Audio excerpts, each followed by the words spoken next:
नमस्कार दोस्तों, आप सभी का स्वागत है एमपी स्टडी IQ जीके पर। आज हम लेके आ चुके हैं बायोलॉजी के कुछ महत्वपूर्ण प्रश्न जो विगत कई वर्षों से लगातार एग्जाम में प्रश्न पूछे जा रहे हैं। तो दोस्तों चलिए शुरू करते हैं पहले प्रश्न से। हमारा पहला प्रश्न है, कोशिका में क्रोमोसोम DNA और डैश डैश के बने होते हैं। तो कोशिका में क्रोमोसोम DNA जो है प्रोटीन के बने होते हैं। तो इस प्रश्न का राइट आंसर है ऑप्शन सी।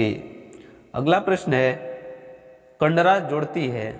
तो कंडरा क्या जोड़ती है बताना है।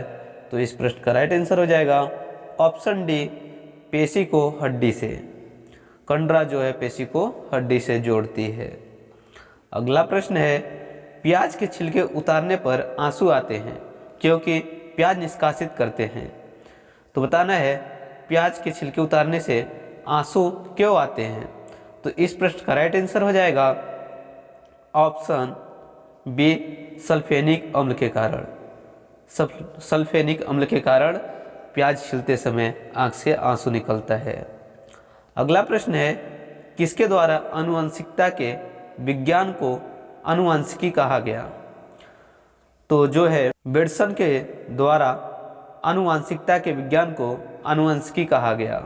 तो इस प्रश्न का राइट आंसर है ऑप्शन डी। अगला प्रश्न है, अपने शरीर के किस भाग से निकले स्राव से मकड़ियाँ जाल बनाती हैं।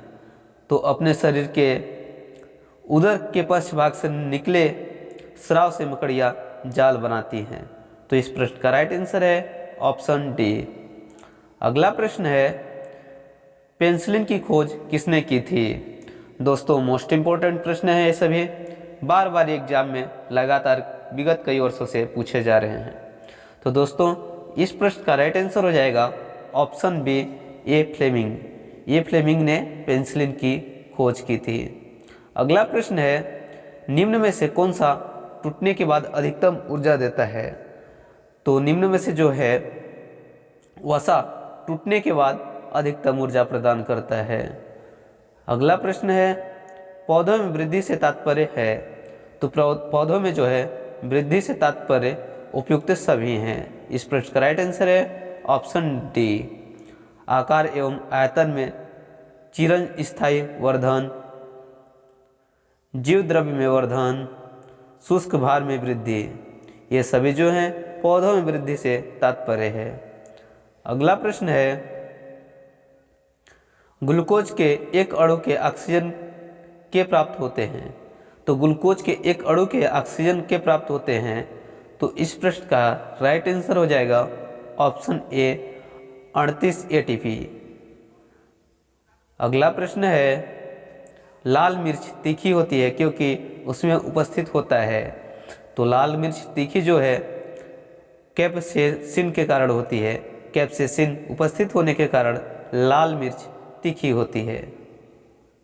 अगला प्रश्न है, जाइगोटिक अर्धसूत्री विभाजन की विशेषता डैश डैश है। तो जाइगोटिक अर्धसूत्री विभाजन की विशेषता जो है क्लेमेंडोमोन से है। तो इस प्रश्न का राइट आंसर है ऑप्शन डी। अगला प्रश्न है, DNA की संरचना को सबसे पहले किसने रेखांकित किया था। तो DNA की संरचना को सबसे पहले रेखांकित करने वाले वाटसन व क्रिक हैं। तो इस प्रश्न का राइट आंसर है ऑप्शन सी। अगला प्रश्न है, जीवाणु की खोज किसने की थी। तो जीवाणु की खोज जो है लीवेनहुक ने किया था। तो लीवेनहुक नामक वैज्ञानिक ने जीवाणु की खोज किया था। अगला प्रश्न है, समरूप अंग होते हैं। तो इस प्रश्न का राइट आंसर हो जाएगा कार्य में समान। कार्य में समान अंग समरूप अंग होते हैं। अगला प्रश्न है, पौधे के कौन से भाग से हल्दी प्राप्त होती है। तो पौधे से के तना वाले भाग से हल्दी प्राप्त होती है। तो दोस्तों कुछ इस तरह से हमने मोस्ट इम्पोर्टेंट क्वेश्चनों को कंप्लीट कराया जो कि विगत कई वर्षों से लगातार एग्जाम में पूछे जा रहे हैं। वीडियो अच्छी लगी हो तो प्लीज़ लाइक करना, चैनल पे नए हो तो चैनल को सब्सक्राइब करना। थैंक यू, मिलते हैं नेक्स्ट वीडियो में। तब तक के लिए बाय।